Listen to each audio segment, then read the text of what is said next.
La educación actual ha fracasado. ¿Sabes por qué? Porque es un modelo educativo fundado en cuestiones ideológicas y un modelo así nunca puede dar buenos resultados. Los resultados de las pruebas PISA lo confirman a nivel mundial. Los niños no logran aprender a leer, a escribir, a comprender textos básicos, ni siquiera matemática básica. El abuso de la tecnología también hizo su parte. Pero la cuestión es, ¿hay solución? Por supuesto que sí. Volver a una educación clásica que apunte a formar aspectos humanos. Por eso quédate mirando este video, hablaremos sobre este problema y la solución.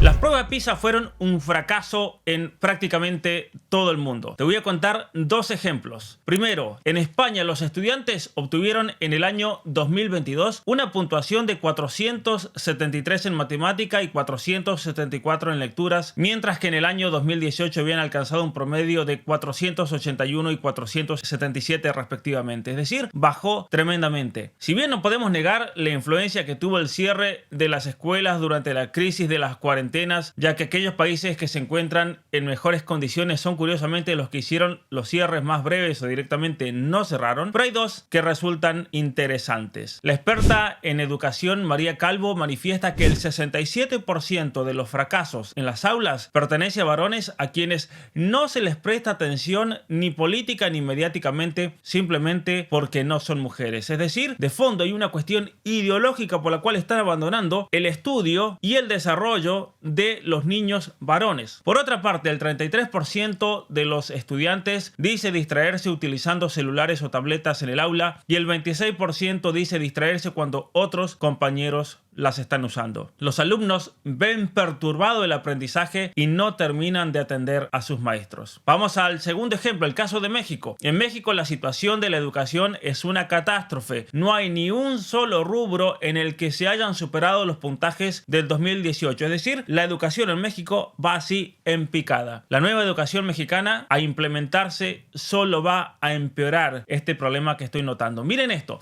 solamente el 1% de los estudiantes en México tienen el nivel necesario para comprender textos o abordar conceptos abstractos. Solamente el 1% de la población estudiantil en México. Esto es un desastre. Esto quiere decir que los jóvenes mexicanos están literalmente acabados y no tendrán ningún futuro si no hacemos algo por ellos. ¿Sabe lo que dice Ana María Prieto Hernández, una de las impulsoras de los nuevos libros de la SEP de México y que estuvo también en el diseño de los mismos? Ella dice que ahora el saber es colectivo, no individual, y que las pruebas PISA miden el saber individual, mientras que el gobierno de Andrés Manuel López Obrador apunta al saber colectivo. Solo quieren jóvenes no pensantes para poder dominarlos fácilmente y obviamente asegurar de tener futuros votantes en ellos. Es hora de apagar el celular y encender el cerebro con un buen libro.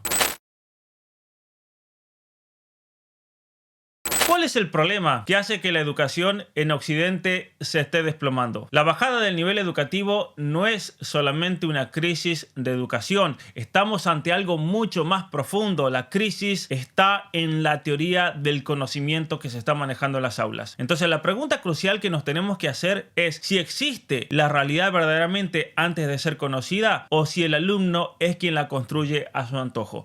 Y vamos a explicar bien esto. Una persona realista, una persona normal, una persona con sentido común va a decir que, por ejemplo, los libros que tengo atrás en mi biblioteca existen de verdad y que mi tarea es leerlos y conocer su contenido. Pero la educación ideológica que se está planteando hoy en día apunta a que no, la realidad no existe, o si existe no la podemos conocer, y por lo tanto hay que dejar que el alumno interprete esa realidad a su medida y que el alumno la vaya construyendo de acuerdo a sus sentimientos, de acuerdo a su autopercepción. Este es el problema, y por eso tenemos, por ejemplo, ideologías que afirman que no somos ni hombres ni mujeres, sino que cada uno debe autoconstruir su propia identidad de género. En rebeldía entonces a una educación mecanicista de estímulo-respuesta, la educación formal se entregó a las doctrinas progresistas que se fundamentan en lo que se llama el constructivismo. Es decir, como un derivado de la corriente filosófica romántico-idealista, se buscó desterrar los conocimientos y se entregó a la supuesta innovación, a la educación emocional, a métodos de aprendizaje por descubrimiento puro,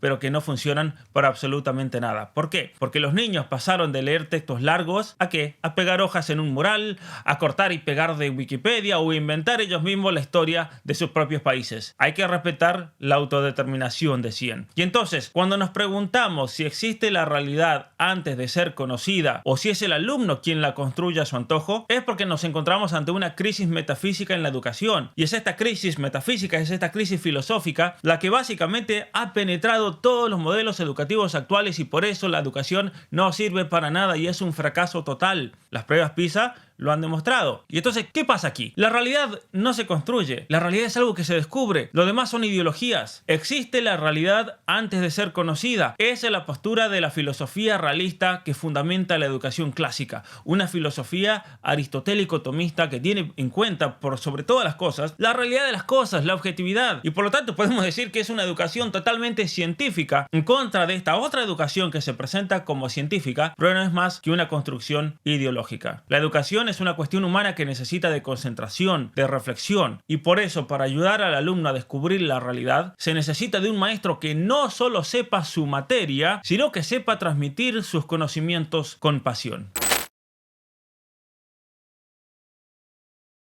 Susan Newman y Donna Celano llevaron adelante una investigación muy interesante. Compararon los resultados escolares entre un área pobre y otra área rica en Filadelfia, Estados Unidos, durante 10 años. Y lo que notaron es que la tecnología hacía que la brecha se profundizara entre la zona rica y la zona pobre. Seguramente ustedes pensarán que era por la falta de tecnología en las zonas pobres. Y la respuesta es no. El uso de tecnología era mayor en las zonas pobres y en sus casas esos niños no tenían ningún tipo de supervisión. En las familias adineradas, por el contrario, los niños tenían menor contacto con la tecnología y sus padres les brindaba más atención. ¿Qué nos dice esto? Que esa propuesta de Bill Gates de democratizar la información, el conocimiento, de destruir esa brecha del conocimiento por medio de la tecnología, dándole tecnologías a los pobres, es mentira total. Mientras más tecnología, menos educación en esos niños carenciados. Otro ejemplo claro del fracaso educativo a nivel nacional es el del programa kirchnerista para conectar igualdad de Argentina, que bien podría llamarse Conectando Idiotas o Formando Ignorantes. Si es que tal proyecto puede llamarse formación. Este consistía en entregar 500.000 de laptops cada año a adolescentes de escuelas públicas de Argentina con el supuesto objetivo de reducir la brecha digital, educativa y social en el país. Además de ser un negocio gigante en el que el Estado favorece a entidades privadas, el programa estaba destinado al fracaso. Más pornografía, más redes sociales, más vigilancia y control, más recolección de datos, pero menos cerebro. Y los datos así lo demuestran. Basta con retroceder unos años y comparar los resultados. Veamos esto. En el 2010, la entonces presidente Cristina Fernández de Kirchner anunció un ambicioso plan para distribuir 3 millones de laptops a todos los estudiantes de las escuelas secundarias estatales del país. Es decir, de 13 a 17 años para los que no son de Argentina. El plan tuvo un costo de $1.052 millones y fue un fracaso total a pesar del anuncio de la mandataria que ensalzaba el proyecto como un absoluto instrumento de igualdad para superar la brecha digital. La realidad es que desde el año 2010 la educación en la Argentina ha empeorado cada vez más. Los estudiantes no alcanzan los aprendizajes correspondientes a su nivel escolar y la situación es tan catastrófica que ya no se repite de curso porque el Ministerio de Educación flexibilizó los criterios para la promoción frente a los malos resultados, según confesó Susana Decibe, quien fue ministra de Educación en la década de 1990. Es decir, el gobierno de Argentina, el gobierno kirchnerista, para tapar que estaba tan desastroso el programa de educación, hicieron que no se pueda repetir para así entonces cubrir ese fracaso. Las cifras hablan por sí mismas, por si alguien viene a decir no, eso no es así. De cada 100 estudiantes que ingresan a primer grado en la Argentina desde el año 2010, solamente 16 de ellos concluyeron el nivel secundario a tiempo, es decir, sin haber repetido o abandonado, y con los saberes mínimos. ¿Y los 84 restantes de cada 100 dónde están? Probable y lamentablemente están en la laptop de Cristina. Dicho programa solo alentó a que los estudiantes enciendan su laptop y apaguen su cerebro. El resultado, un fracaso escolar masivo de uno de los países que tuvo los niveles de alfabetismo más altos del mundo. El programa tecnológico que prometía igualdad solo logró más desigualdad educativa, como lo demuestra de hecho el informe que justamente analiza los datos escolares del año 2009 al 2020 que coinciden con el programa introducido por Cristina Kirchner en el 2010. Las escuelas, en vez de promover esa alianza con la tecnología que no lleva absolutamente ningún lado, deberían ser parte del proceso de concientización y trabajar junto a los padres para que se atrase el ingreso de los niños y adolescentes a las redes sociales la mayor cantidad de tiempo posible. Es decir, escucha nuevamente, lo ideal es que se atrase la mayor cantidad de tiempo posible el uso del celular en adolescentes y especialmente el que se abran una cuenta en las redes sociales.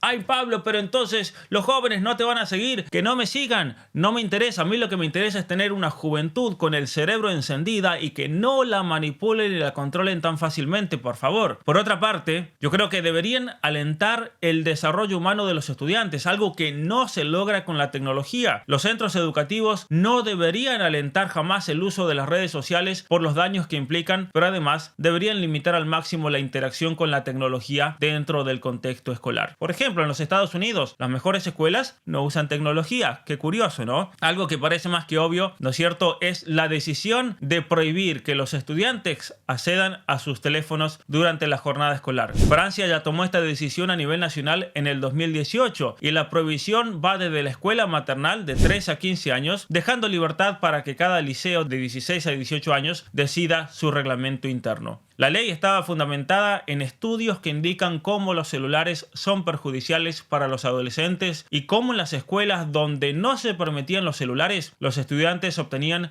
los mejores resultados académicos. Lo mismo hizo Suecia en el año 2023, cambiando las pantallas por libros impresos, como ya lo expliqué en otro video aquí en este canal.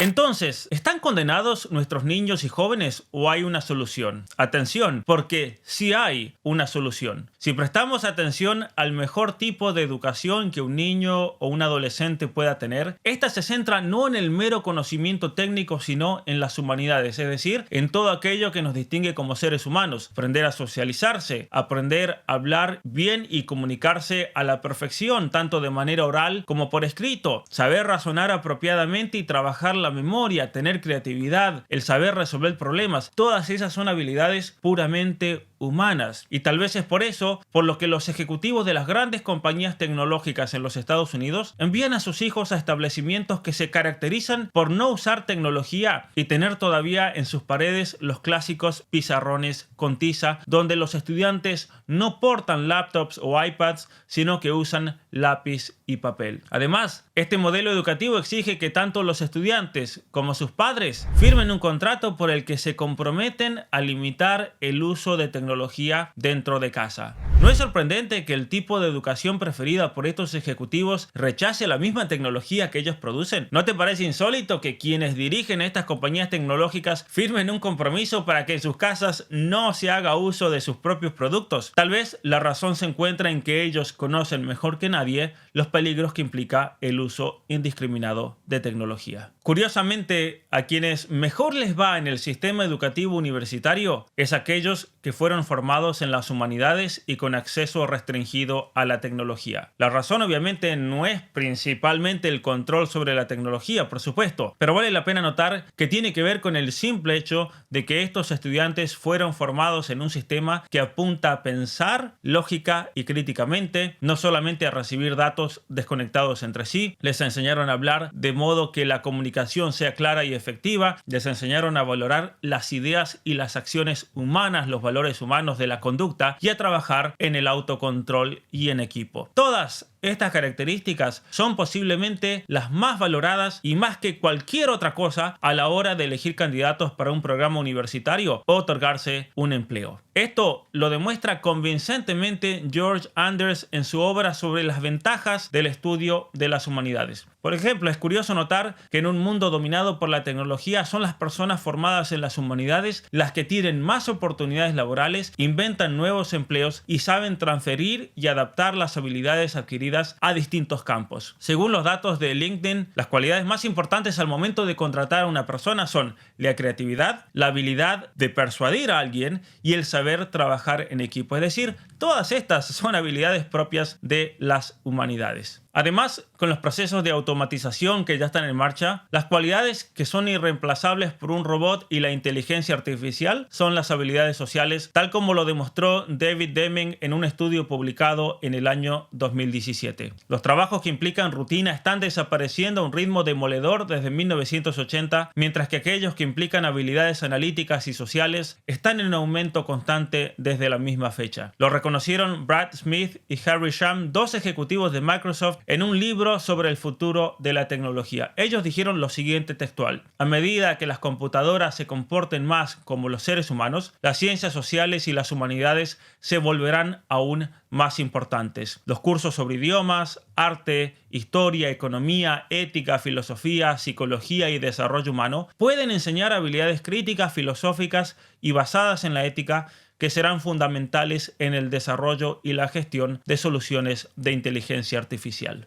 Es un hecho que los mejores centros de formación del mundo occidental adquirieron su prestigio no tanto por la educación tecnológica, sino principalmente por la educación humana que impartían, especialmente centrada en el estudio de los grandes libros de nuestra civilización occidental. Por otra parte, aquellos institutos que tienen programas educativos centrados en la tecnología para igualar, para reducir la brecha, para democratizar el conocimiento y otros mantras sin sentido, son en promedio los centros educativos que obtienen los más bajos resultados y que al estar ubicados en zonas de menor estatus socioeconómico parecen condenar a los estudiantes al fracaso. Ningún padre quisiera tener hijos inútiles y sin opciones en un futuro laboral controlado por la automatización y la inteligencia artificial. La única escapatoria para mí es encender el cerebro, aprender a relacionarse con otros y saber expresarse con coherencia, porque estas son las habilidades que una máquina jamás podrá replicar. Curiosamente, son estas personas las que llevarán la tecnología al próximo nivel